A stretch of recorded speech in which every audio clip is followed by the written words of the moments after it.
guys, today I'm going to be showing you the best way to store your pastries if you are not going to be eating them right away.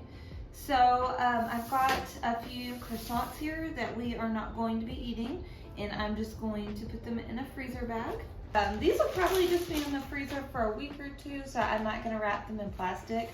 But if I wanted them to be in there for more than a few weeks, then I would definitely wrap them individually in some plastic wrap.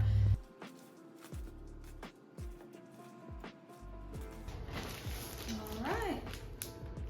All of these are butter croissants, but you can do this with any of our pastries except for the cruffins.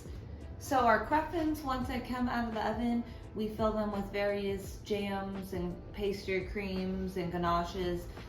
So if you put those in the oven, it's going to change the texture. So I personally have not tried it. It may be okay to put them in the freezer and then warm them back up, but for the best results, I would probably eat those within 48 hours of once you purchase them. So I've got one croissant. This just came out of the freezer and it's been in there for about 3 weeks. I'm just gonna stick it on a tray here. I do have a cooling rack and for the heat to circulate so it will get the bottom. But if you don't have one of these, you can just stick it on any old pan and it will be just fine. Okay, so I'm gonna go put this in my oven at 350 for about 10 minutes and I'll be back. So I'm just gonna go ahead and cut into this.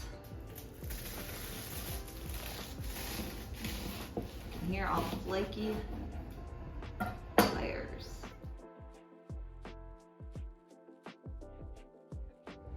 All right, that's it. Now you guys know how to reheat a pastry. Have a good day.